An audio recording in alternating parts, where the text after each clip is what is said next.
The secrets to entry number 17 have finally been revealed. This is the Deltarune Experiment Theory, and I assure you, this is my best and most decisive theory yet. Make sure to like and subscribe, enjoy the video. Entry number 17 is the biggest mystery to Undertale. In the True Pacifist run of Undertale, you enter the True Lab and explore a bunch of True Lab entries. It talks about Alphys' many trials she went through as a new royal scientist, dealing with monster experiments with determination, and gives us details and information regarding how Flowey came into the world. Each entry is labeled as entry number 3, entry number 8, etc. However, there is one entry missing from the entries in True Lab, and that is entry number 17. There are two different entry number 17s inside of Undertale. There is an entry written by Alphys and an entry written by W.D Gaster. If you have no idea who W.D Gaster is, I highly recommend watching my W.D Gaster explain video for everything regarding the character. Anyway, if you need a refresher as to what entry number 17 stated, I will play the exact quotes of the entry now. Entry number 17.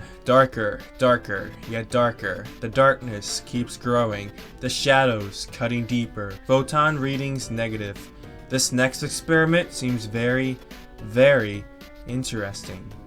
What do you two think? Alright, so you now know what entry number 17 is. Now it's time to go over the actual experiment theory. The Deltarune Experiment Theory is the theory that the entire Deltarune world is a result of a science experiment from Gaster. I touched briefly on this back on my 2 night theory videos. The proof of this theory lies back to before Deltarune was even first launched. If you went to Deltarune.com before Deltarune's announcement, you would have actually been met with Wingding's font. The Wingding's font here is actually an exact quote from entry number 17, stating, "This next experiment seems very, very interesting." This was technically the first official news and information we ever got on Deltarune as a whole. The experiment theory goes that the next experiment officially stated in entry number 17 is actually the entire world of Deltarune, which is why this quote in particular was used to tease the next official game by Toby Fox. Just like how Flowey teased Undertale on Undertale.com back in the day. Later though, the Deltarune quote was changed, still in Wingding's text, but this time it doesn't come from entry number 17. It says, 3 heroes appear to banish the angel's heaven. This is the exact plot that is currently happening in Deltarune.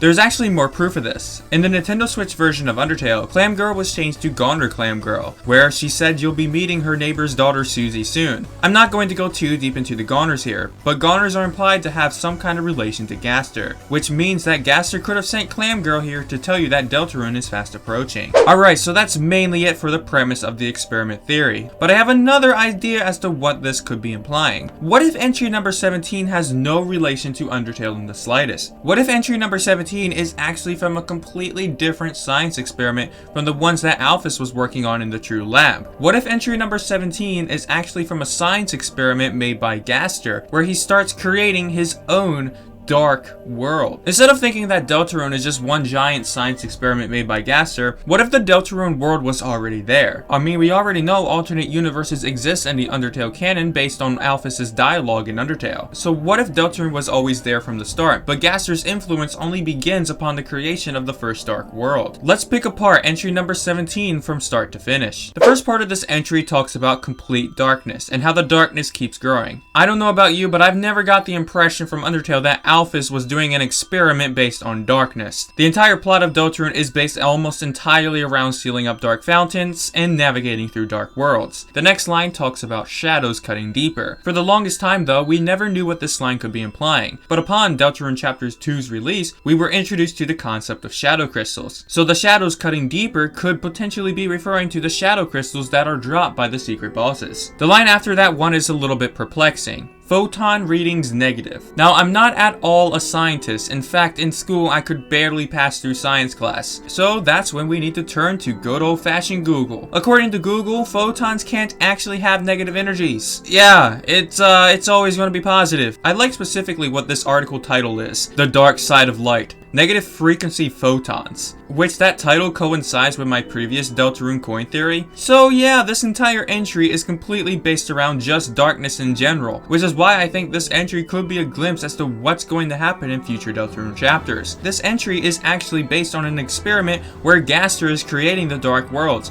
and to Kris's unfortunate luck, they're the ones being blamed for it. In Deltarune Chapter 1 and in Chapter 2, there's the secret interaction with someone called the Man. Many theorize that this could be Gaster. The reason for this is because the sprite widely accepted as Gaster is the sprite that appears in Waterfall, because the sprite's name is called Mystery Man. If you interact with the Man in Deltarune Chapter 1, you'll actually see him again in the Light World during the traffic jam section of Chapter 2. Considering Darkners cannot enter the Light World in their true forms, this implies that the Man that is behind the tree is actually a Lightner. Funnily enough, the Man appears right beside the library where the second dark fountain has been opened up. But if the Man is actually Gaster, as some suspect, this could almost confirm the theory that the Dark World is made by the Doctor. Thanks for watching, and if you like the experiment theory, check out my Deltarune Night theory. It goes further in depth.